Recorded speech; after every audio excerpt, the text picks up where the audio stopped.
Hey everyone, it's John.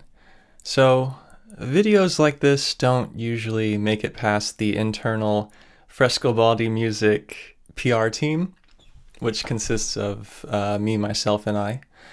But I suppose I've watched enough of Louis Rossman to finally rant about things that sort of perturb me. But, nice little click in my shoulder. Not just that, this video, I suppose the title could be a few words on preparation.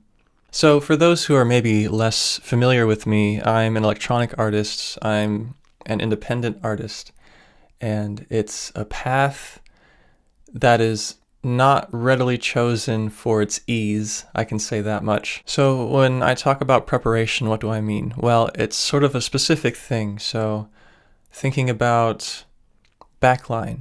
So what equipment is resting at the venue to be utilized by the artist who's going to go in and play? So in my case, usually a PA system is the minimum requirement.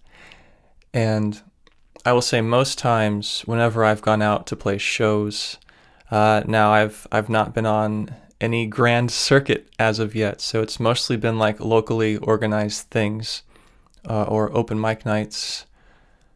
Sort of one-off things that you are invited to or you sign up for to go and play for little to no money, and you're trusting that the venue is going to provide you with an idea of what they have, what time you should be there, what time your set's going to start, all that basic stuff that usually it is in good form to communicate.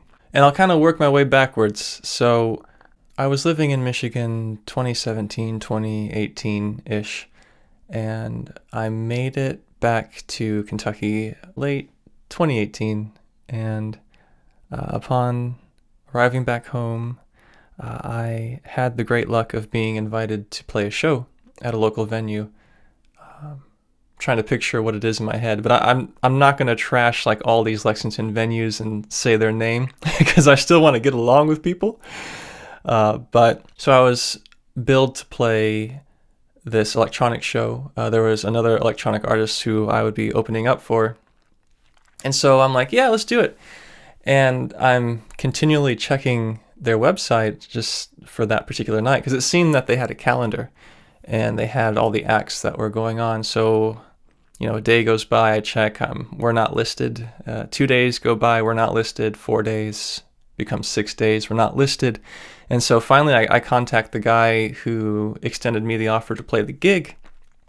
And I'm like, hey man, I noticed that we're not listed on the calendar. What's going on? And he's like, oh, let me talk to my friend there who runs sound. He's the one who offered us the position in the first place.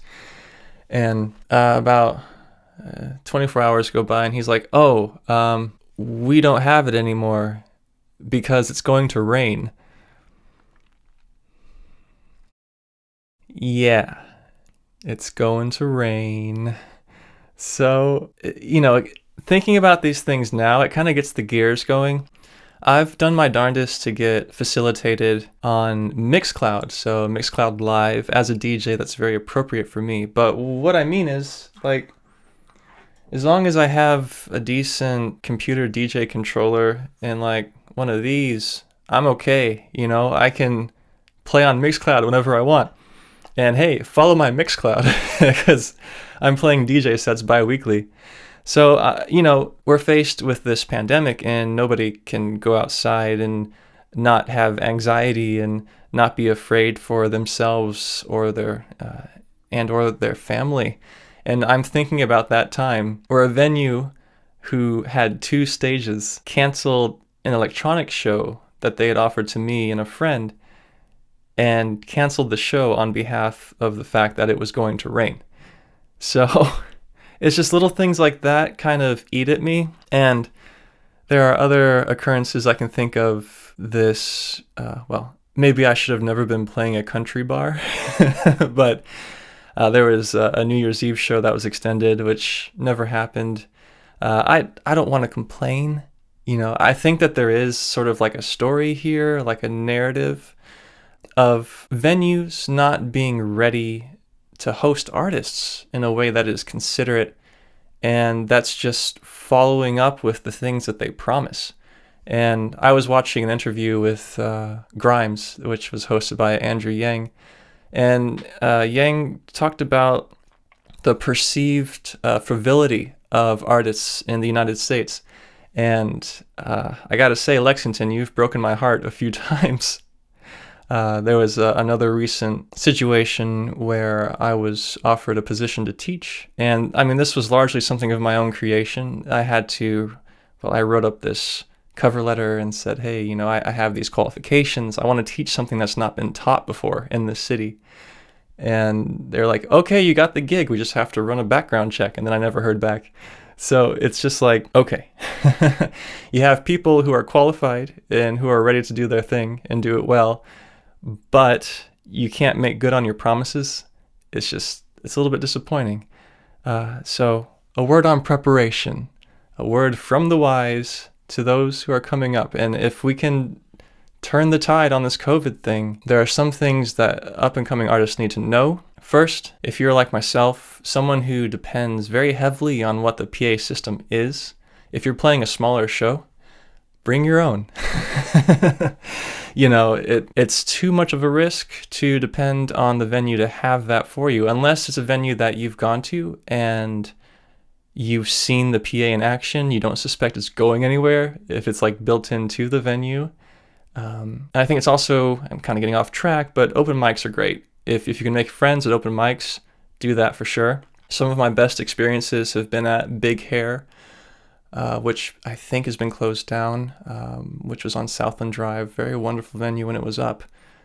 Common Grounds is how I eventually branched out, and with my groups at the time, thinking like 9 years ago, how we went on to play like house parties and things. So bring your own stuff, bring your own speakers, practice with things at home if you have to. If you don't have the facilities to do loud practice at home, just do your research, make sure you have cables, all the equipment you need, and then some, and then just on a whim, go rent a PA from the doo-wop shop and then show up and play. Some things you have to learn when you're in the pit and you're just in the thick of it and you have 30 minutes to set up and you pull it off somehow. Don't be afraid to pull upon your friends, those who might know more than you do, and just be prepared. Because like what Deadmau5 said in his masterclass, no one's really around to help. At least that might be a bit of an exaggeration, but it does often feel that way. So just make sure you can manifest those things and you can make them tangible if you need them. There's this great book that has influenced me as an artist quite heavily, and it's called A Practical Handbook for the Actor. And there are a few chapters that discuss accepting others' gifts, maybe more importantly, the idea of the weight and the success of the entire scene shouldn't be entirely on you, so long as you have a partner or partners in the scene and you guys are willing to accept each other's gifts. Unfortunately, not all players are willing to accept your gifts, nor are they willing to offer exactly what they purport to offer. So be strong, all of you independent artists. And thank you for listening. This has been quite the adventure. This has been a few words on preparation. Thanks. I've been John. I'll see you.